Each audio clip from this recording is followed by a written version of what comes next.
tous les programmes de création variétale qu'on met en place maintenant, on essaye d'avoir une résistance durable avec plusieurs murs.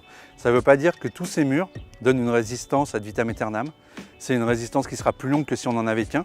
Et c'est pour ça qu'il faut les protéger et qu'on préconise que ce ne soit pas du zéro traitement, mais que ce soit 1 à 2 traitements. Alors on voit des années comme celle-là particulièrement compliquées, où effectivement un traitement avant floraison, un traitement après, ça passe sans problème, mais ça permet aussi d'apporter des piliers supplémentaires pour être sûr qu'on ait cette résistance durable et qu'à terme on ne perde pas finalement cette dynamique sur les variétés résistantes.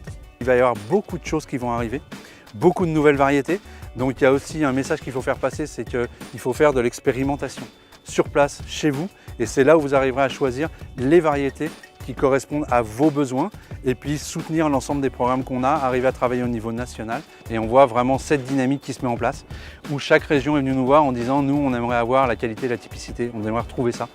Et donc la façon de le faire au niveau cépage, c'est d'utiliser ces variétés pyramidées qui apportent des résistances durables et de le croiser avec des variétés emblématiques connues de chaque région. Ce qui va nous permettre de retrouver un peu cette aire de famille et donc de retrouver des descendants de variétés emblématiques qui vont ressembler à cette variété-là en ayant la résistance durable de l'autre parent. Donc la Provence a aussi son programme qui est original par rapport aux autres. Il y a une originalité, c'est qu'en plus de travailler sur la résistance, on a aussi essayé d'intégrer directement dans la sélection, l'histoire d'aller plus vite, un front de science qu'on appelle la sélection génomique.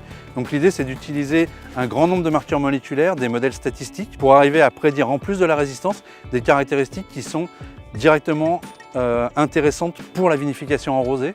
Donc les caractéristiques qui ont été choisies, c'est faible oxydation des mous, c'est une faible extractibilité des anthocyanes pour arriver à avoir des couleurs qui correspondent finalement aux couleurs d'un rosé de Provence. On a pris des cépages qui sont utilisés en rosé, le Cinsault et le Vermentino.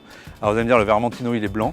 L'avantage d'un croisement, c'est que si on croise effectivement un individu blanc avec un individu coloré, on peut obtenir des descendants colorés. Donc on pourrait avoir un Vermentino qui apporte tous ces arômes et en plus avec une pellicule colorée donc qui serait utilisable directement pour le rosé.